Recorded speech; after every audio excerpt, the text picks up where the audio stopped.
É um prazer imenso ter todos vocês aqui para a gente dar início ao nosso Summit Beleza Antirracista.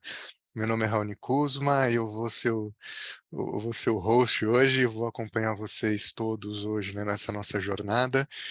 E para a gente começar o nosso papo, que a gente tem muito conteúdo fantástico hoje, eu queria só colocar alguns pontos que eu acho muito importante. Primeiro, agradecer aos nossos patrocinadores, que para a gente é muito importante, que viabilizaram toda essa nossa jornada.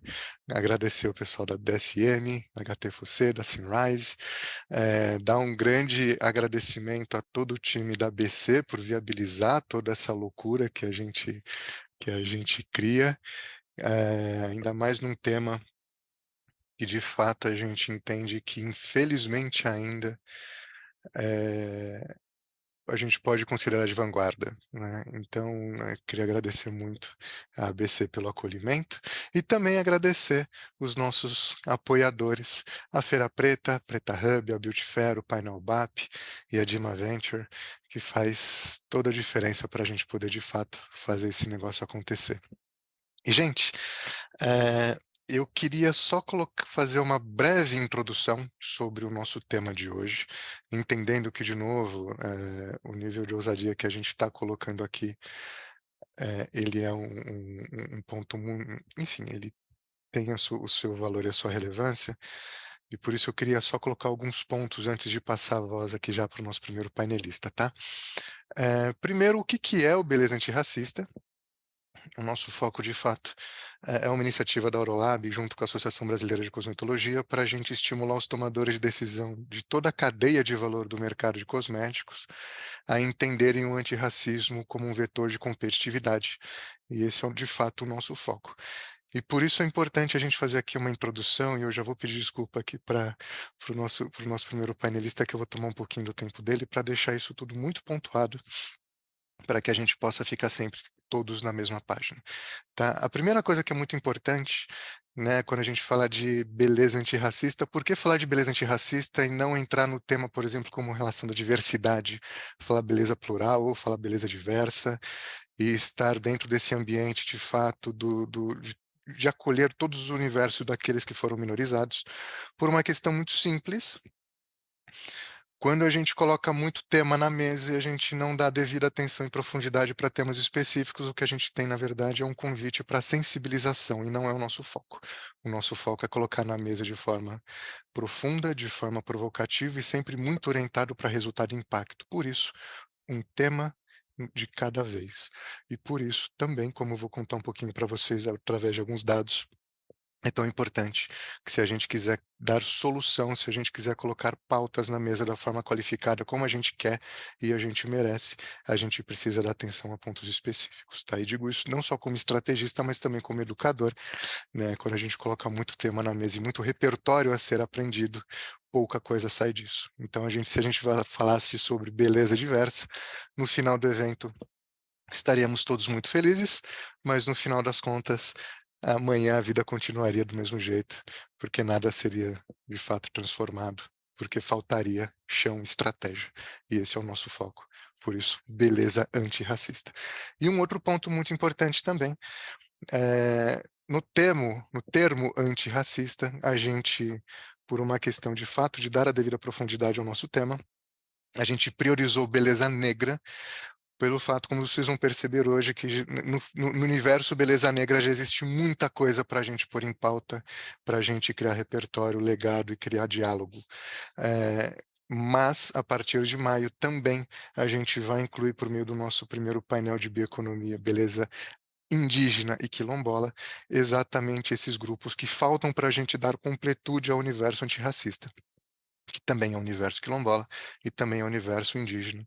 E a partir do momento que a gente der também a devida atenção e a devida profundidade a esses temas, o Beleza Antirracista integrará na sua forma mais profunda beleza negra, indígena e quilombola. E aí a gente de fato vai falar de beleza antirracista de forma completa e profunda, isso é muito importante, tá? E para dar um contexto tá? E já peço desculpa porque eu vou tomar um pouquinho do tempo do nosso primeiro painelista. Para dar um contexto que eu acho extremamente importante, eu vou trazer aqui para vocês alguns dados que demonstram o tamanho da complexidade que a gente lida quando a gente fala do universo negro, porque isso é muito importante para que a gente saia do universo da sensibilização e entenda de fato aonde a gente está inserido e o que que a gente precisa fazer e o que que a gente precisa entender para falar sobre esse tema para além da cota de comunicação. E aí eu vou trazer alguns dados para vocês, tá? Então, primeira coisa, vamos tentar entender um pouquinho do tamanho. Então, de acordo com o Instituto Feira Preta e Instituto Locomotiva, se os consumidores negros fossem um país, seremos o 11º do mundo em relação à população, somos quase 60% da nossa população, e seremos o 17º em consumo. Hoje a gente movimenta aí na economia quase 2 trilhões por ano. Mas vamos trazer um choque de realidade. Se a gente fala de segurança e bem-estar do cidadão negro, 76% das pessoas assassinadas em 2022 eram negras, e em uma década foram mortos 406 mil pessoas. E isso é basicamente a gente dizimar Palmas, a capital do Tocantins inteira. Então, quando a gente começa a falar de que todas as vidas são lindas, todas as vidas importam, sim, mas algumas o Estado brasileiro e a sociedade brasileira deixam clara o seu devido lugar e tratar isso com bastante indiferença por isso. Sim, todas as vidas importam, mas algumas são fragilizadas de forma institucional. Se a gente entra num tema também importante, que é a relação das organizações, que de fato são um espelho fidedigno do racismo estrutural brasileiro, e eu vou provar isso de forma muito factual. Mesmo que a gente tenha uma pesquisa da Harvard Business Review que aponta que 152 empresas que trabalham na diversidade de forma estratégica, basicamente traga uma amostra do Brasil para o board, para o universo de tomada de decisão, essas empresas que trabalham com diversidade são 152% mais competitivas pelo simples fato de compreender o consumidor. Ou seja, quer vender para o Brasil, traga amostra de brasileiros de fato para a sua empresa, que você vai ser muito mais competitivo. Ao mesmo tempo que a gente tem esse fato, e esse fato é muito importante, uma pesquisa do Instituto Ethos com as 500 maiores empresas do Brasil aponta que negros são 58% dos aprendizes e trainees, em nível de gerência são 6,3%, em cargos executivos são 4,7%. Outra pesquisa da Vagas.com aponta que 0,7% apenas dos cargos de direção estão em mãos de pessoas negras. E outra pesquisa da Talensis, feita em 532 empresas, apontam que apenas 0,3% dos presidentes das empresas são negros. E outra pesquisa do PNAD aponta que 45% é o diferencial entre salários de profissionais negros e brancos. O que eu quero dizer com isso? Mesmo que a gente fale de meritocracia, a gente pode deixar claro meritocracia, pausa dramática, não leva ninguém a lugar nenhum, é uma grande furada. E no que tange à comunicação, é um outro ponto muito importante que a gente tem muita mania de entender antirracismo como cota de comunicação. Segundo o Instituto Locomotiva, 94% dos negros brasileiros não se sentem representados nas propagandas, mais de 90% das campanhas publicitárias têm protagonistas brancos, 82% gostariam de ser ouvidos pelas empresas, isso é um ponto importante, ouvidos pelas empresas, mais nada.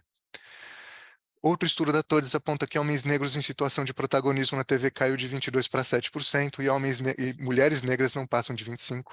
Em um estudo do Think Ethnos, 61% dos negros brasileiros afirmam que comprariam mais de marcas que representassem, e segundo a Preta Hub e a UE, na pesquisa Tendências Pretas, aponta que 86% das pessoas pretas entrevistadas dão preferências por marcas que apoiam causas e valores. Outra pesquisa da Box 1824 demonstra que 83% dos consumidores acreditam em empresas que as empresas devem promover transformações dentro do universo da cultura organizacional antes de abrir a boca para falar sobre diversidade e representatividade. E segundo a mesma consultoria, 61% da geração Z defende causas ligadas à raça e cor. Outro estudo da ELF e da agência SA 365 aponta que mulheres negras, mesmo sendo o maior grupo demográfico do país, aparecem em apenas 25% das publicidades digitais do setor de beleza e homens negros apenas 14%. E quando a gente entra no nosso mercado, uma pesquisa da Avon, junto com a Grimpa, aponta que 70% das mulheres negras estão insatisfeitas com as suas maquiagens. Ainda mesmo, o mesmo estudo aponta que a carência de maquiagem é tão grande que 56% disseram que procuram opções importadas e 57% das entrevistadas revelam que já compraram ou buscam diversos tons para, de fato, poder se maquiar de uma forma eh, que converse com a cor da pele dela. E 46% desistem da compra por não encontrar a sua cor. Outra pesquisa da Unilever, chamada Todos os Cabelos, realizada pela Opinion Box, aponta que 83% da amostra, que foi realizada com brasileiros que se autodeclaram negro, colocam o cabelo como uma forma de expressão e orgulho, ao mesmo tempo que 49% dos entrevistados já fizeram alguma mudança de estilo natural no seu cabelo, visando a aceitação pela sociedade, e 42% já sentiram a necessidade de disfarçar ou esconder o seu cabelo no ambiente corporativo.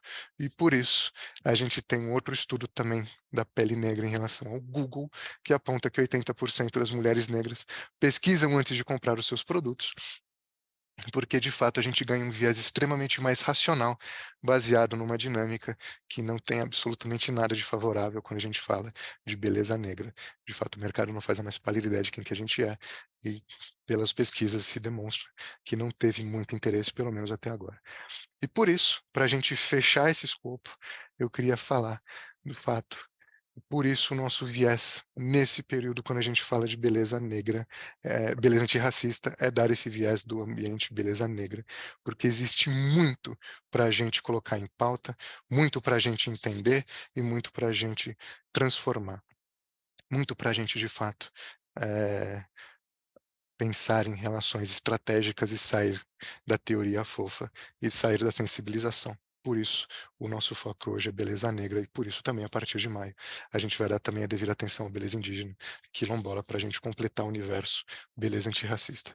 E por fim, eu queria só, antes de passar a palavra para a nossa painelista, registrar uma coisa que é muito importante, porque de fato foi se criado um legado que muitas vezes se esquece.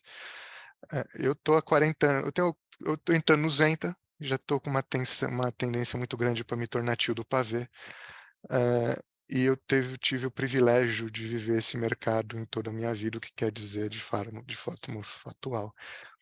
Eu tenho 40 anos de experiência de mercado, não porque de alguma forma divina Deus chegou e falou: "Cara, vai viver esse mercado porque ele é lindo", mas porque eu sou filho de um homem preto chamado José Luiz de Paula, que abriu caminhos para esse mercado a fórceps, e sou irmão de uma outra pessoa preta chamada Auane Cosmo de Paula, que é que foi considerado aí 6 vezes seguidas, o melhor jornalista do mercado.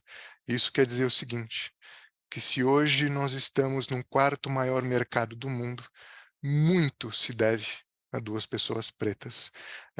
Então, se você não conhece o José Luiz de Paula, tenha certeza que o produto que você usa, de alguma forma, ou foi inspirado, ou saiu do escritório dele, ou foi alguma cópia de alguma coisa que ele criou, ou muito se deve aos tomadores de decisão que se inspiraram nele. E se você não conhece a Wani Kuzma, se você trabalha numa grande empresa, tenha certeza que teu chefe ou o chefe do teu chefe ou não só conhece, como também já foi entrevistado. Mas o que é muito importante registrar, e aí eu já paro de falar, que se hoje temos o quarto maior mercado do mundo, muito se deve a 2 pessoas pretas.